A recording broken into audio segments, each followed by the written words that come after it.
Thank you. Thank you. Thank you very much. Thank you for coming. I'm impressed that so many people would come out to hear an actor talk about photography. Thank you for coming. The people say a lot of funny things to me, as you can imagine, on the streets. But one of the most wonderful comments I ever had was a while back when my wife and I were at an event in Westwood, and when it was over, we were walking to the parking lot, and we were walking with Tom Hanks. And a young man with a camera recognized him, came running up and said, "Mr. Hanks, can I have my picture taken with you?" And Tom Hanks said, "Okay, who's going to take the picture?"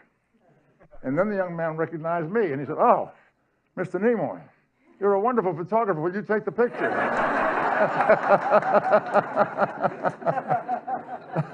So I have street credibility. One of the nicest things that's ever been said to me. My photography experience started with this camera. It is my camera. I own it. It was our family camera in Boston when I was growing up, and was used in the 30s. There are photographs of me and my brother, who was almost 5 years older than me. I think those photographs were taken when I was maybe 3 or 4 years old.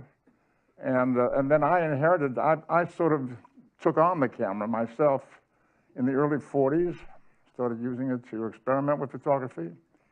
My passion started because a friend in the neighborhood, when I was maybe 13, 14 years old, told me that it was possible to take a roll of film into a dark place and develop it and make a print. And you could buy chemicals that the Kodak company put out for about 15 cents. You could buy a kit of chemicals, all you needed.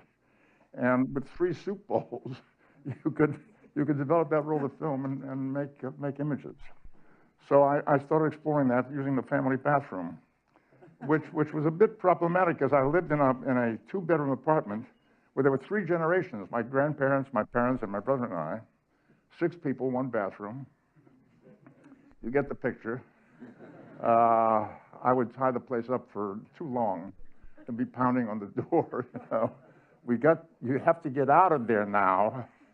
And that's where my interest started. This is a photograph that I did of my grandfather with that camera.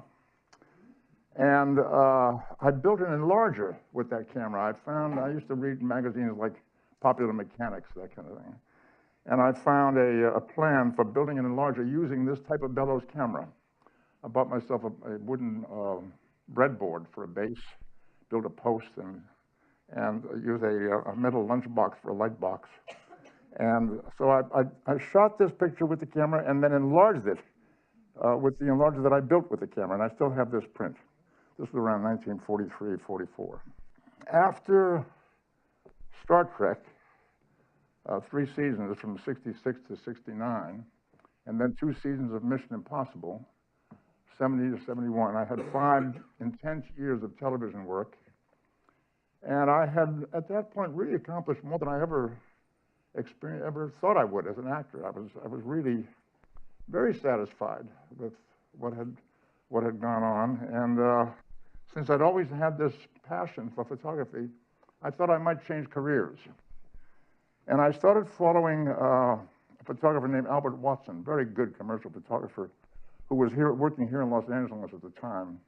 He's since left for New York, but he was doing commercial work. I followed him around for a couple of weeks, and I realized, watching him work, that what he was doing was not some work that I was interested in doing. He was really brilliant at it. He was a very good people person as well. He could handle the agency people very well. He knew how to give them what they needed and what they wanted for their commercial work. I didn't want to produce work on demand. I wanted to do some kind of personal expression with photography. I wanted to be free to shoot what I wanted to shoot, to satisfy only myself. So I decided to stick with acting for a while.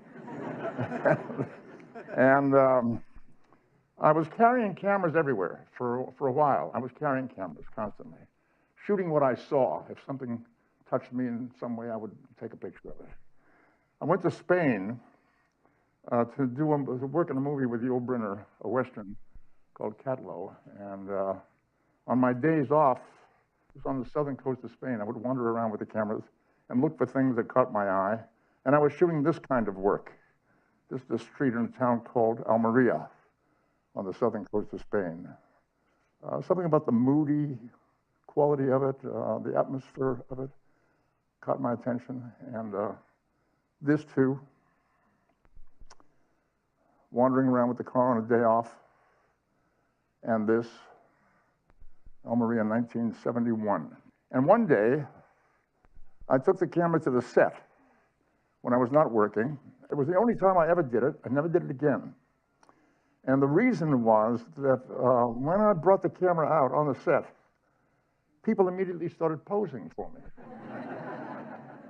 And I realized that when I was an actor working in a set like that, and somebody brought out a camera, I would do the same thing.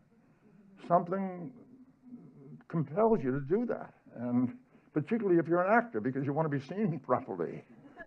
So I realized that it was an intrusion. I resented it when I was an actor, when people who were not connected with the company professionally shooting production stills or publicity stills came on the set with the camera. I thought it was an intrusion, and it distracted me from my work.